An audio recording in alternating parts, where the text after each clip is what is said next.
Une femme tombera sous votre charme si vous la saluez ainsi, non pas parce que vous avez copié-collé une phrase alpha, mais parce que votre salut a du relief. Elle est sensation de quelqu'un qui remarque ce que les autres oublient, qui offre le choix, plutôt que la pression et qui la laisse un peu plus légère qu'il y a un instant. Dans cette vidéo, vous découvrirez 14 techniques insolites et éprouvées sur le terrain qui rendent votre salutation unique, ancrée dans la seconde même de votre rencontre et qui ne ressemble à aucun script. Chaque point est un petit changement réalisable que vous pourrez appliquer la prochaine fois que vous lui direz bonjour. Et si vous persévérez jusqu'au dernier, vous apprendrez la conclusion qu'il a tout, cette sortie franche est pleine d'assurance, qui lui fait gagner du temps, éveille la curiosité et l'invite discrètement à vous rouvrir la porte plus tard. C'est sur ce dernier point que la plupart des hommes se trompent. Réussissez-le et les 13 précédents redoublent d'efforts. Si vous êtes nouveau, bienvenue. Nous partageons des stratégies quotidiennes pour aider les hommes à maîtriser les rencontres. Laissez un commentaire ci-dessous et abonnez-vous, sinon vous risquez de ne plus jamais revoir nos vidéos. Les petits détails vous échapperont juste au moment où ils comptent. Premier point. Vous entrez avec une micro-pause qui encadre la présence, passe la performance. La plupart des hommes bondissent. Vous non. Vous arrivez à côté d'elle, respirez une fois comme si vous laissiez la pièce finir sa phrase, et c'est seulement ensuite que vous parlez. Ce demi-temps est électrique. Il signale que vous ne répétiez pas en marchant, que vous remarquiez, enchaînez avec une déclaration non contraignante concernant la scène, pas celle. Je viens de réaliser que la playlist est bloquée 5 ans en arrière, et je ne suis pas fâché. Cette petite pause indique que votre système nerveux est stable. Cette première phrase indique que vous êtes à l'écoute de l'environnement, que vous ne cherchez pas l'approbation. La présence est contagieuse. Lorsque votre salut semble posé, ses épaules s'affaissent d'1 centimètre. C'est le coup de départ de l'attirance. Deuxième point. Vous proposez une petite bifurcation. 2 options ludiques, toutes 2 faciles à accepter. Le choix fait fondre la résistance. Au lieu de puis-je m'asseoir, essayez un petit coucou pendant qui je prends dit hello. Oh you est là. Version de 30 secondes où tu te moques de ma boisson préférée. Les 2 options sont légères, précises et amusantes. Vous ne cherchez pas la conformité, vous offrez une certaine liberté. Les gens font confiance à la source qui leur permet de choisir leur propre aventure. Limitez les options et limitez-les dans le temps pour avoir l'impression de goûter une saveur plutôt que de s'engager dans un repas. Si elle en choisit une, vous avez déjà établi une collaboration. Si elle propose sa propre option, tant mieux, vous avez suscité une collaboration. L'attraction se développe lorsque l'autre personne se sent comme un participant et non comme une cible. Troisième point. Vous saluez la salle avant de saluer la femme. Utilisez un troisième objet comme passerelle. S'adresser directement à quelqu'un peut donner l'impression d'être sous les projecteurs. Commencez plutôt par interagir avec une troisième chose, neutre que vous pouvez tous les 2 voir. Léchier à ses pieds, l'affiche de l'événement de travers, la mousse de cappuccino, en forme de carte topographique ratée. Cette personne pense que l'événement a lieu mercredi et vendredi. J'admire son optimisme. Elle est invitée à une observation partagée, sans être mise sous cloche. Ce troisième objet absorbe les premières secondes de chaleur sociale, lui laissant le temps de s'échauffer. Dit là, il est naturel d'y changer de sujet. Je suis James. C'est lui qui cherche la bagarre avec les affiches. Cela paraît plus naturel que stratégique, car vous vous adressez à ce qui est réel devant vous. Point 4. Vous marquez le moment avec un détail ultra précis et jetable. La précision convainc comme le charme ne le peut jamais. Intégrez à votre salutation quelque chose que seule une personne réellement présente et remarquerait.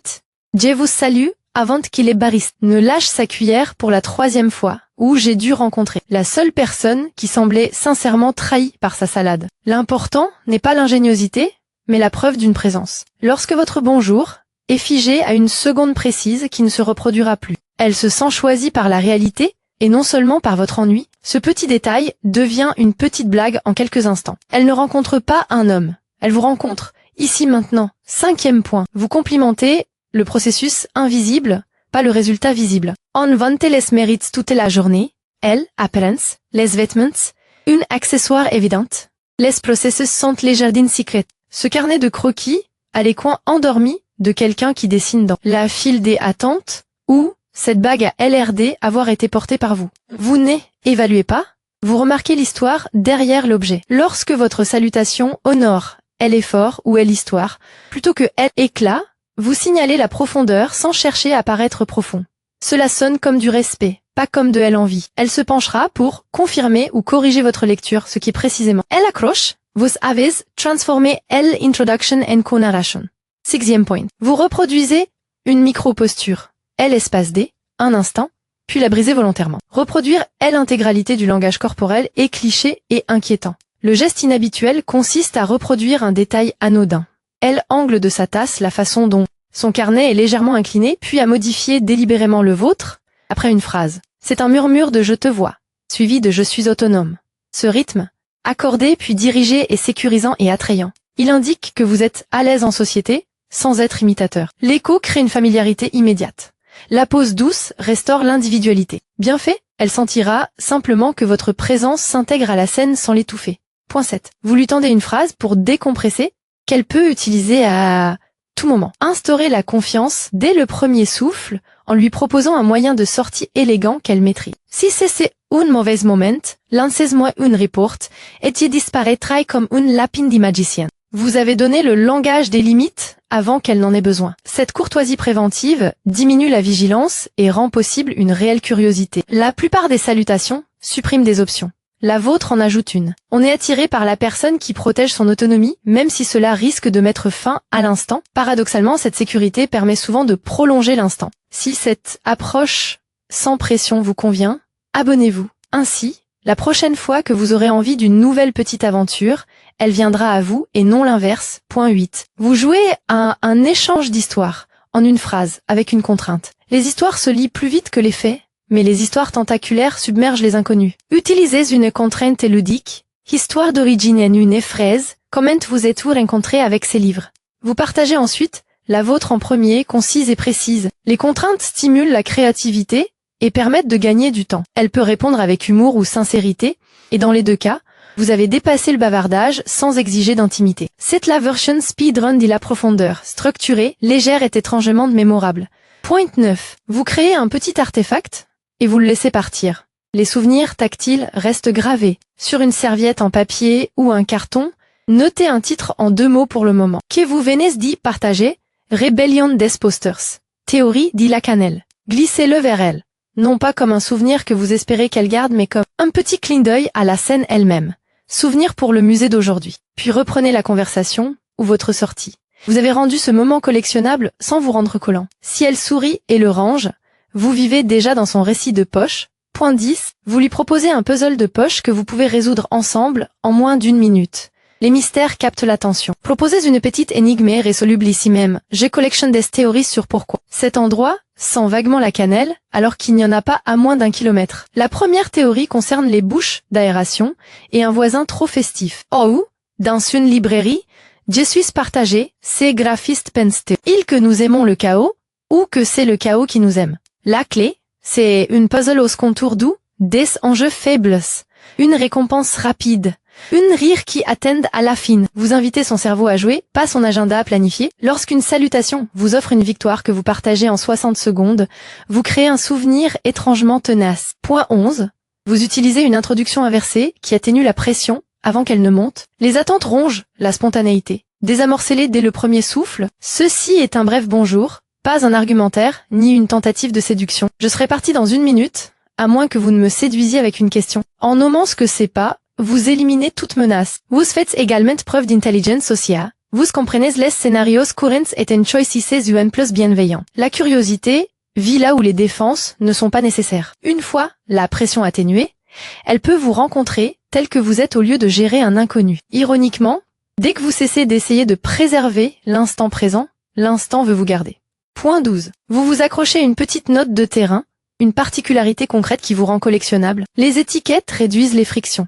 Offrez-lui une petite poignée pour se souvenir de vous sans vous vanter. Je suis celui qui goûtait une chips sur chaque table, comme un guide, de musée spécialisé dans les encas, où je mène temporairement une étude sur le nombre de personnes qui portent encore de vrais stylos. C'est une classification ludique. Vous avez maintenant facilité la mémorisation et la répétition de votre phrase. J'ai rencontré le chercheur en stylos. Les excentricités sont un velcro social. Elles donnent à son cerveau un point d'ancrage sans recourir à des catégories génériques. L'attirance commence souvent par la mémorisation. Donnez-lui un terme intéressant et léger, et elle voudra inconsciemment ajouter des données à votre étude. Point 13. Vous calibrez votre voix comme un objectif d'appareil photo.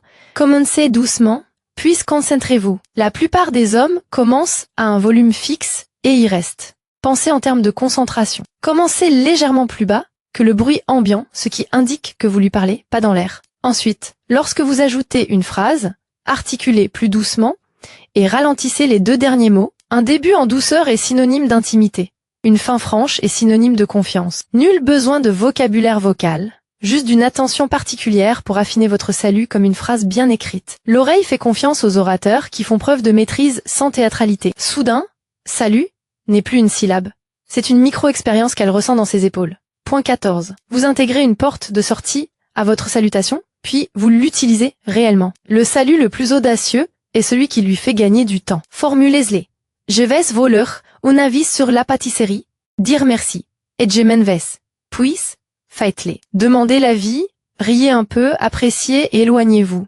Paradoxalement, la fiabilité est magnétique. Lorsque vous faites ce que vous avez dit, partir doucement, elle se sent en sécurité. La sécurité invite à la poursuite. De nombreuses interactions échouent, non pas par manque d'étincelles, mais parce qu'elles semblaient ne jamais finir. Montrez que vous êtes quelqu'un qui peut faire décoller l'avion. En vous éloignante, vous avez aimé 2 choses. Les soulagements, rares, et la curiosité, plus rare. Si elle veut que la conversation continue, elle rouvrira la porte que vous avez respectueusement fermée.